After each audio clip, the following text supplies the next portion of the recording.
नमस्कार दोस्तों, आप सबका स्वागत है इस नए वीडियो पर। जैसा कि आपको पता है, हमारी एक सीरीज चल रही है 52 वीक्स 52 बुक्स।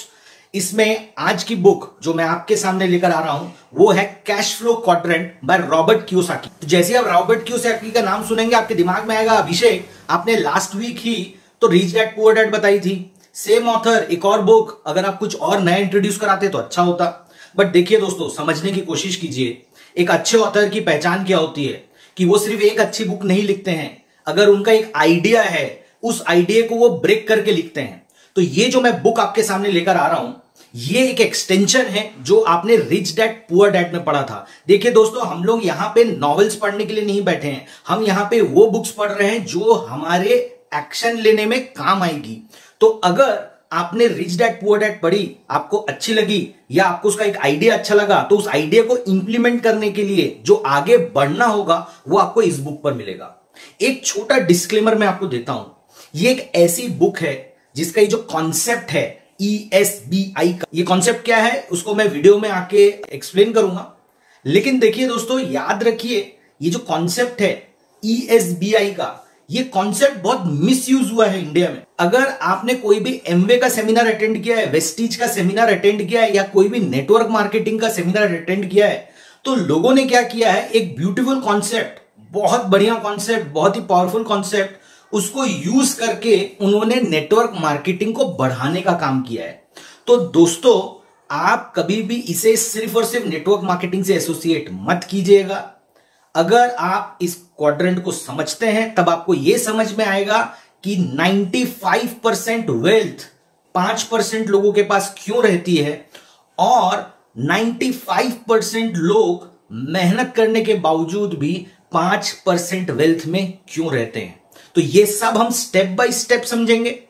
तो अगर आप इस चैनल पर नए आए हैं या अभी तक आपने इस चैनल को सब्सक्राइब नहीं किया है, तो मेरी आपसे उम्मीद है कि इस वीडियो के अंत तक आप सब्सक्राइब कर चुके होंगे और आप पाएंगे सारी नोटिफिकेशन अपने इनबॉक्स पर। तो दोस्तों, पॉइंट नंबर वन है कि ये क्वाड्रेंट है क्या, कैश फ्लो क्वाड्रेंट। तो समझिए, कैश फ्लो क्वाड्रेंट का मतलब हुआ आपके पैसे, आप जो भी काम करते हैं, दिन भर काम करते हैं, महीने भर काम करते हैं, साल भर काम करते हैं, तो ये जो पैसे आते हैं वो किस क्वाड्रेंट से आते हैं। तो क्वाड्रेंट का मतलब हुआ 4। तो हमें आपकी लाइफ को या आपके काम को हम 4 हिस्से में डिवाइड करते हैं, वो हुआ ESBI। अब ये ESBI क्या हुआ? E का मतलब हुआ एम्प्लॉय, S का मतलब हुआ सेल्फ एम्प्लॉयड, B का मतलब हुआ बिजनेसमैन और I का मतलब हुआ इन्वेस्टर। देखिए, ये माइंडसेट है। माइंडसेट आपको एक्शन लेने पे मजबूर करता है और जब आप एक्शन लेते हैं तो आपको उसका रिजल्ट मिलता है, आउटकम मिलता है। किसी को भी, अगर आप एम्प्लॉय हो या बिजनेसमैन हो या इन्वेस्टर हो, जब ये क्वाड्रेंट आपको बताया जाता है तो आप ये मत समझिए कौन सा क्वाड्रेंट अच्छा है या बुरा है। आप हर क्वाड्रेंट के प्रोज एंड कॉन्स को समझिए, क्या करने से क्या मिलता है इसे समझिए और अपने ऊपर में इन बातों को न ले और ये समझने की कोशिश करें कि आपके लिए बेस्ट सूटेड क्या है। तो जब हम पहले क्वाड्रेंट में पहली चीज की बात करते हैं वो है एम्प्लॉय। एम्प्लॉय क्या होता है? एम्प्लॉय एक बहुत ही कुशल व्यक्ति होता है, एक बहुत ही होनहार व्यक्ति होता है। वो एम्प्लॉय जो होता है उसे एक चीज की रिक्वायरमेंट होती है, वो चीज की रिक्वायरमेंट होती है सेफ्टी। तो वो कहता है मैं अपनी स्किल्स किसी भी बिजनेस ओनर को देने के लिए तैयार हूं अगर वो व्यक्ति मुझे ये सिक्योरिटी दे दे कि महीने के अंत में आपको एक सैलरी मिल जाएगी। तो देखिए दोस्तों, मेरी रिक्वायरमेंट क्या है? सेफ्टी। और मुझे क्या चाहिए? एक स्टेडी इनकम। वो मुझे देगा कौन? वो मुझे देगा बिजनेसमैन, लेकिन मैं एम्प्लॉय हूं। फर्स्ट क्वाड्रेंट, मैं एम्प्लॉय हूं, राइट। सेकेंड होता है सेल्फ एम्प्लॉयड। सेल्फ एम्प्लॉयड को क्या चाहिए? सेल्फ एम्प्लॉयड व्यक्ति वो होता है जो कि बेसिकली प्रोफेशनल होता है। जब आप देखते हैं एक डॉक्टर खुद का काम कर रहा है, वो एक प्रोफेशनल है। वो जितने घंटे क्लिनिक में बैठेगा उसे उतने घंटे की इनकम होगी। अगर आप किसी ट्रेनर को देखते हैं, अगर वो इंडिविजुअल ट्रेनर है तो वो सेल्फ एम्प्लॉयड पर्सन है। अगर एक इंडिविजुअल एडवोकेट है तो एक सेल्फ एम्प्लॉयड पर्सन है। वो जितने केसेस हैंडल करेंगे खुद, उनको उतनी इनकम होगी। तो आपको यहां पे समझ में आ ही चुका है कि जो सेल्फ एम्प्लॉयड व्यक्ति होता है वो क्या चाहता है? वो चाहता है कंट्रोल। वो ये नहीं चाहता कि मैं एक स्किलफुल व्यक्ति हूं एम्प्लॉय की तरह, लेकिन मैं किसी के ऑर्डर्स नहीं लूंगा, मैं खुद का बॉस खुद बनूंगा। तो मेरी रिक्वायरमेंट है कंट्रोल, मुझे खुद का बॉस खुद बनना है, लेकिन याद रखिए यहां पर क्या हो रहा है, तो एक सेल्फ एम्प्लॉयड व्यक्ति क्या करता है, वो एक स्पेशलिस्ट होता है, एक एक्सपर्ट होता है अपनी फील्ड का, वो अपनी एक्सपर्टीज देता है और नॉर्मली उन्हें उनके रेम्युनरेशन मिलता है उनकी इंगेजमेंट के हिसाब से। अगर आपने उन्हें एक पर्टिकुलर प्रोजेक्ट के लिए इंगेज किया है तो आपको एक पर्टिकुलर प्रोजेक्ट का पैसा मिलता है। अगर आपको बहुत कम समय के लिए इंगेज किया गया तो आपको उतने समय के लिए आपको उसके पैसे मिलते हैं। अब हम आते हैं बिजनेसमैन के पास, जो कि थर्ड है। ये बिजनेसमैन सोचता क्या है, ये बिजनेसमैन को चाहिए क्या? बिजनेसमैन की रिक्वायरमेंट है फ्रीडम। तो वो करता क्या है, वो शुरुआत में अपने बिजनेस को ग्रो करने के लिए बहुत समय देता है, बहुत एफर्ट देता है, पैसे लगाता है, लेकिन उसका उद्देश्य जिंदगी भर खुद काम करना नहीं होता। उसका उद्देश्य होता है एक सिस्टम क्रिएट करना।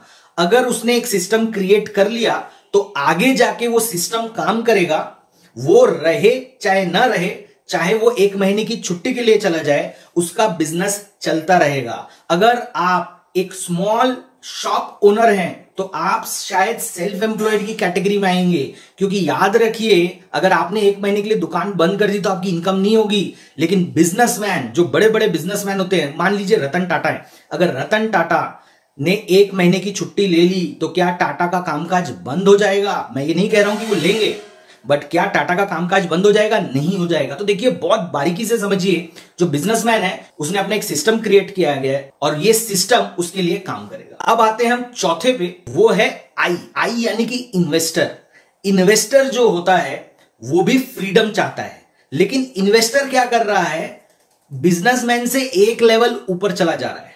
बिजनेसमैन से जब वो एक लेवल ऊपर चला जा रहा है, वो कैसे जा रहा है, वो अब खुद काम नहीं कर रहा है, वो खुद सिस्टम नहीं बना रहा है, वो इन्वेस्टमेंट को समझ रहा है और अपने पैसे ऐसी जगह में डाल रहा है जो पैसे को अट्रैक्ट करते हैं। जैसे कि मैं अब आपको एक बात बताता हूं, अगर आपने आईटीसी का शेयर लिया है, अगर आपने रिलायंस का शेयर लिया है, अगर आपने टाटा का शेयर्स लिए हैं, तो आप समझिए यहां पे ये जो कंपनी के सीईओ हैं वो शायद एम्प्लॉय लेवल पे हैं, बहुत एक्सपर्ट हैं, वो जा रहे हैं रोज काम करने के लिए, कंपनी को प्रॉफिट देने के लिए। और अगर कंपनी प्रॉफिट करती है तो कंपनी के शेयर प्राइसेस बढ़ते हैं और एक इन्वेस्टर बैठे बैठे अपनी इनकम कमाता है। लेकिन जैसा कि हर जगह होता है, यहां पे भी स्किल आप में होनी चाहिए एज अ इन्वेस्टर। इसका एक बहुत बेहतरीन उदाहरण है कोको कोला। कोको कोला एक बहुत बड़ा शेयर है जो वॉरेन बफे का एक बहुत मशहूर इन्वेस्टमेंट है। तो वॉरेन बफे का कहना है जो कोको कोला का सीईओ है वो मेरे लिए काम करने के लिए चाहता है, मैंने मात्र पैसे लगाए हैं, मेहनत उसे करनी है, रिजल्ट उसे मिलेगा, लेकिन मुझे 100% मिलेगा।